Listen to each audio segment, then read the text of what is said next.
Just uh, hoping we can uh, defend a lot better than we have lately. And then number two, based on our last game against them, obviously we did some things fairly well. To where I think we were up 47-45. Um, and then they went on a 14-0 run. I just finished breaking the film down here this morning as I'm getting ready for practice here in a little bit. But we got to be a lot better defensively than what we've been. We've been really bad defensively. Michael? Hey, morning, Frank. Two questions for you. The first one, you talk about being better defensively. What does that entail? Does that mean making some changes to what you guys are doing, or is it more about effort and intensity and some of those things that you've been talking about after these last few games?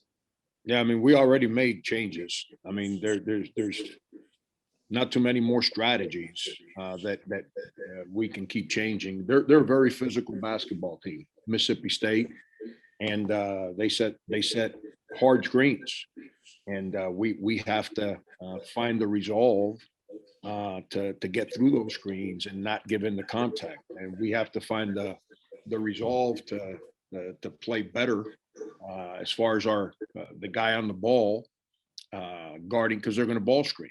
And the guy on the ball has to deal with the ball screen. It's and then the guys behind the guy with the ball have to be connected so you can protect the paint and play out as the ball moves. And and right now it's we've had really good moments. It's not like we can't do it. I mean, all you got to do is look back at some of the games we've played, and it's gotten done. And even in the games we've lost, we've had segments of the game where we do it. We just being good is really hard.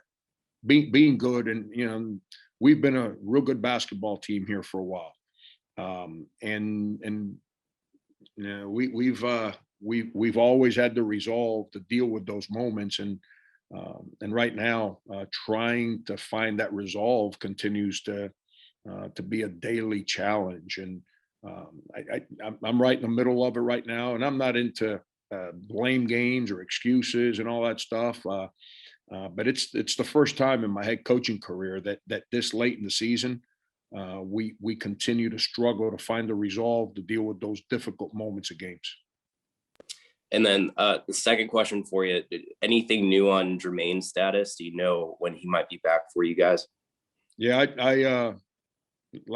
Michael, it's how I handle injuries. I don't really get into conversations with players about how much it hurts, how little it hurts, all that stuff, because I don't ever want anyone to think that I'm trying to convince them to play. I leave that to the trainers and the doctors and the individual. Our trainers and doctors feel like the injury is healed, and yesterday he did some things on the court, and we'll see what he does today. Colin? Yeah, Frank, kind of sticking with that a little bit. Do you anticipate Justin being back in the starting lineup? And I think with Mississippi State, they obviously have Tolu Smith and Abdul Ado. Is there anything lineup wise or schematically you can do to try to handle that size that they have down low? Yeah, we did last time. Their size didn't hurt us inside.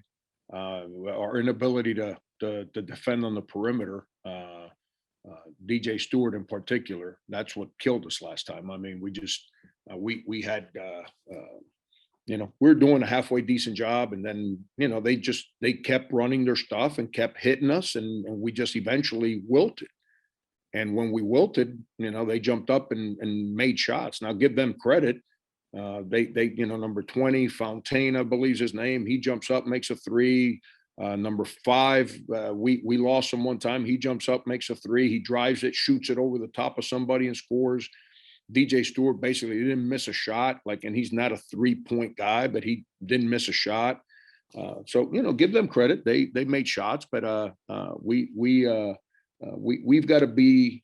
I use the word resolve again, because that's at the end of the day, that's what as you go through whatever journey you're on.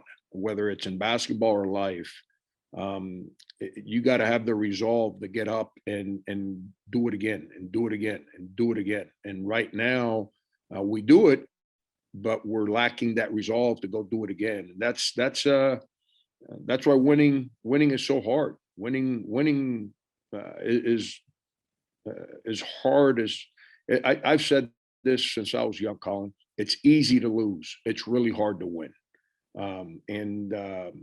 That's why winning's not for everybody. And Justin, I'm gonna make a decision after practice today. He practiced yesterday, full go. Just he played the other day. I'll make a decision after practice. Rick? Good morning, Frank. The other day you were talking about a lack of physicality and aggressiveness, especially on defense and guys getting out of the way. This week in practice, is anyone stepping up to be determined to be that guy not to get out of the way? Yeah, Rick, I don't want to say no. It's just it's a void on our team right now. And that's a reason, everyone scores 90, 95 against us. It's I'm personally, I'm tired of hearing players talk about it. I told our team the other day, they've had, 7, 8 team meetings team meetings are held by teams that don't win. That's who has team meetings. Luckily, I've been around a lot of winning in my career, which means I've been around a lot of winning players in my career. Those guys don't have team meetings. Their team meetings are 2.5 hours on the court every single day. That's where their meetings are at. And you do what you're supposed to do. And if not, you're told by your teammates what you're supposed to do. And if you don't do it, you're going to have a bad day. And it's all player driven. And right now, we, which is what I can't put my finger on it, Rick, and it surprises me because this wasn't the case last year. And it's basically the same group of guys. And so I don't, I've talked to a couple other coaches around the country and they're struggling with the same things. We don't, it's hard to tell what has created this. I got my opinions. It's team sports are about unity. It's about trust. It's about coexisting. It's about holding each other accountable. And for the last 11 months, we've all been, socially distanced away from one another, Zoom meetings rather than in-person meetings. Everyone, communities and the media, because of all the obvious things, it's been like, pick a side. And if you're not on the right side, then we hate you and you hate me. And it's just, it's hard to be united when everything around us has negative connotations. I'm talking about human beings right now. I'm not talking about a team. But there's a lot of stuff that's gone on the last 11 months. It's made this moment really, really confusing. What gives me hope is that as I talk to some other, I'm not talking about Bob Huggins. I talk to him all the time. I'm talking about other coaches in this business that are hard drivers, that demand their teams play together, that demand their teams defend and play with physicality. They're all struggling with the same things I'm struggling with. So, our players talk about it. They say all the right things, but we struggle in the moment when it comes to sustaining. We'll make that physical play one time, Rick, but I'm gonna use football as an analogy again. Who won the Super Bowl? The team with the quarterback that don't run, and they run the ball between the tackles, and they're coming right at you, and there's gonna be contact, and you better deal with that contact. If you don't deal with the contact, then you got to bring that extra defender into the box and then over the top. And we saw it firsthand. That's the way it works. That's the simplicity of sports. And right now we'll deal with the contact for a play, but we can't sustain the discipline and effort to deal with it play after play after play. And that's the resolve that I'm talking about right there. Mitch? And Frankie, while you're talking about the resolve, 3 games left in the regular season, obviously trying to get some momentum going towards March. Do you feel like this team has the leadership, the resolve to be able to get past this hump and try and build some momentum here in March? Yeah, that's all I'm pushing for right now. Verbatim, what you just expressed. It's all I'm pushing for. I'm pushing for us to create. If you don't have an identity as a team, you've got zero chance to win. You might trick somebody into a win here and there, but you're not going to be a winning team. And we don't have an identity right now. I don't know what it is that we do well. And that's really frustrating for me because,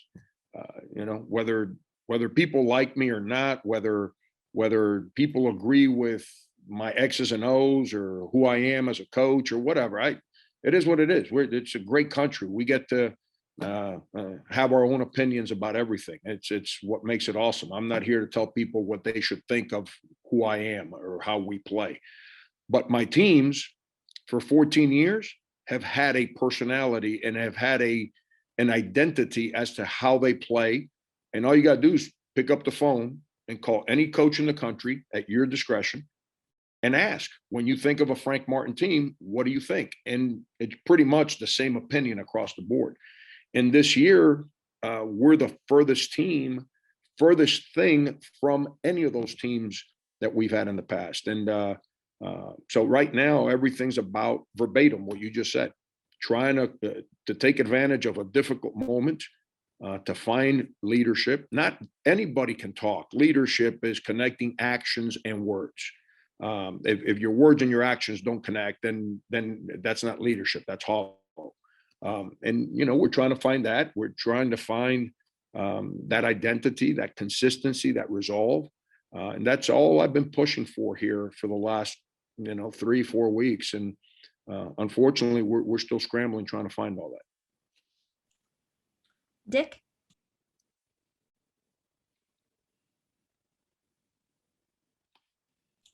You're on mute, Dick.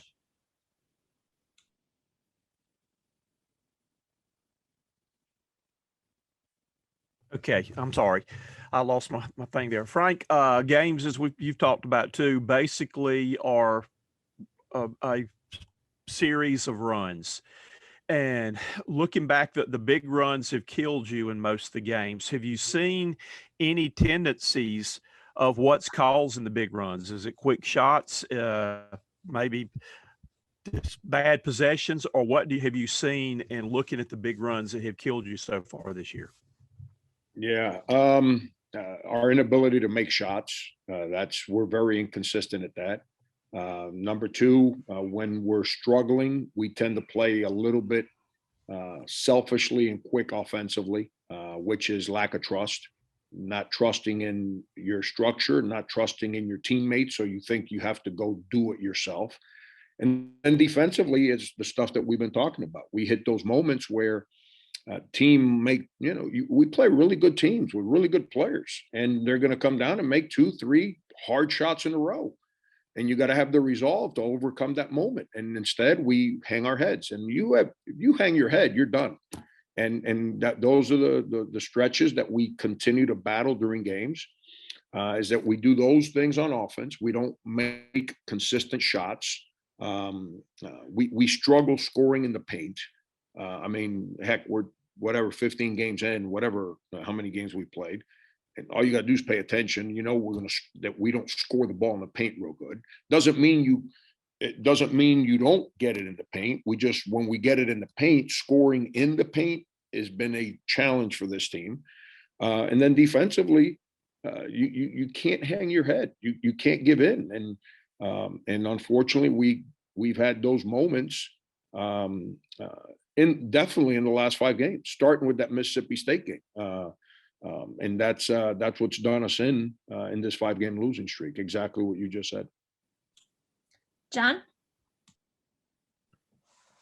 Obviously, Mike Kotsar was a big key for you guys last year defensively.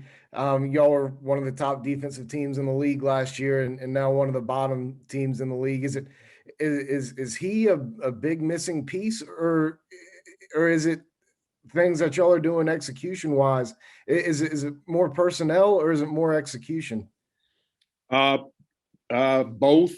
Mike held us together with his leadership, with his commitment, his consistency. Mike defensively, you sat here and heard me talk about it, John. I thought Mike was the best defensive player in the league. He didn't get credit because he didn't have steals and blocks, which are so overrated in the sense of who's a good defender. He gave us stability defensively, protected the rim, even though he wasn't a shot blocker. He was great in ball screens. He understood how to rotate, how to communicate. And the most important part, he demanded that the other guys on the court do their jobs. And he learned that from Chris, and they learned it from Sin, and now his voice is gone. And right now we've got no defensive voice. We've got nobody, everyone's talks about it, but everyone's inconsistent at doing their job. And if you're not going to do your job, then you can't tell other people to do their jobs because they're not going to listen to you. And that's what we're battling right now, is to find that consistency, find that one guy that's going to come in here every single day and bring a personality where his voices and his actions connect. And as soon as we can get one guy to do that, then I've got a guy to help me through it. I talk about my first year here all the time. That was Bruce Ellington. Bruce, that's why to this day, Bruce and I are such dear friends, was because in a year where we weren't winning, he saddled up and he connected. He fought to hold this thing together, to give us hope every single day and elevate the freshmen and demand that his teammates do more. Gave me a guy to trust every single day in practice. And even though we weren't winning, there was a personality that was being created as to who we were going to be. Right now, we're void of that, John, and that's a challenge. Have you been able to figure out what's happened with Jermaine's voice? Because he was a guy who was supposed to have a voice last year and figured he would be this year. Yeah, voice and actions. Last year, his voice and his actions worked, and we were a young, innocent team, so we were willing to follow directions and voices, and more receptive to listening to Mike. And then this year, his voice was still strong early, but his actions were not as consistent as they needed to be. And then he dealt with the injury, and just understand this: six games ago, we still had a chance. We were starting. I understand we didn't play real well in a couple games, but when you're off for 7 weeks, what do you expect? But then you saw moments of it against Georgia, and saw moments of it at Florida, and there was glimmer of hope. But the lack of consistency in actions make voices not as strong. And then bottom line, we haven't heard his voice in 3 games now. He hasn't played, so it's become even our lack of voice has become even louder, if that makes any sense. Mike and then Colin. Frank, I know you'll have more time to reflect on this at the end of the season, but just over these last couple of weeks, in terms of just being able to go through something like this season, a season that, of course, you've mentioned, other coaches have mentioned, just how it's just so unique. How have you grown in terms of just the way you coach these last couple of weeks, in terms of just rolling with the punches and being able to just adjust to be able to help this team at this time of the year? Yeah, Mike, it's this year's been a challenge for me personally. I've lost 2 of the closest people outside of my family that I had in my life. I lost my mentor, the person I owe my whole basketball, anything that I have in my life that's tied to basketball, I owe it to him. He was, growing up in a house with basically with a void father. He was that person, him and my uncle, that substituted for the no father in my house kind of life I lived. And so I lose him early, and like this year, as I'm dealing with all the stuff that's just come my way, he'd be the person I would be leaning on almost daily to help me through it. And I don't have that voice there anymore. It's a void voice. And and then obviously I dealt with my health situation, which, which I'm perfectly fine now. I've had, you name the test that a doctor can perform. They've performed it on me and everything's flying colors and I feel really good again. But I'm trying to find patience, man. I've said this all my whole career. I'm not very patient. I want things done and done the right way. But all the things that we've been talking about, society, the journey, this moment, I've got to have patience. I've got to stay in a positive place right now as we're trying to search for the problems that have created this for our team. And that's where I've got to be. It's what I'm trying to work on. Right now, me being overbearing and over the top, I don't think is the answer. If I had Bruce Ellington on my team and I didn't do that, Bruce would be in my office saying, "Yo, what's up? I need your help." Chris Silva, Senderia, you name it. Right now, we don't have that. So if I'm overbearing this moment, I got a feeling we got guys that are going to, push away rather than come grab me and pull me in. And so it's just an opinion that I'm sharing. I'm not telling you it's right. It's just you're asking me a question. I'm telling you how I feel and what I'm trying to do. And Colin?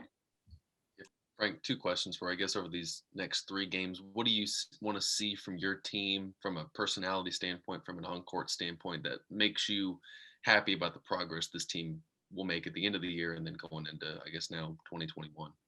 Yeah, just be more consistent with how we play. We can't give in to a difficult moment. It's the one thing, and I would never tell the media how to do their jobs because I hope I'm not offending anybody. But when you think I should teach something differently than I do, I really don't lose any sleep over you trying to coach. But from a media standpoint, for anyone to sit around and use the words disappointing season, that's not what our players deserve right now. And because we're trying to search and find that to what we're trying to get done, and the hand that this team has been dealt, how can it just makes no sense to judge this team based on its record right now. And I'm not talking about is it a winning team or a losing team. I think you understand what that is. We're not a winning team right now. But as these young guys are trying to deal with a pandemic, a crazy moment in time, the societal issues, all the things have been thrown at them. We're trying to figure it out. And, we lost our best big guy in December. Now we've been minus Jermaine for the last 3-4 games.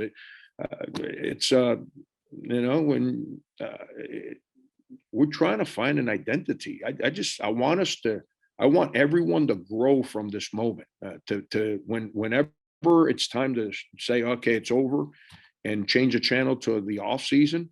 I want everyone to say, you know what, I'm better because I dealt with this moment right now. And that's all I'm pushing for right now. And I guess AJ came back at least for one more year this offseason after testing the NBA again. Just what do you feel like he's gotten out of this year? And he's obviously had a prolific scoring season, a good year for you guys. What do you feel like you've gotten out of him and he's gotten out of y'all for at least coming back for this year? And what's he meant to this team? Yeah, AJ's a great young man. He doesn't have that hard driving personality to just, he brings great spirit every day. He doesn't have, like I said, he doesn't have that personality where he just demands that other people do certain things.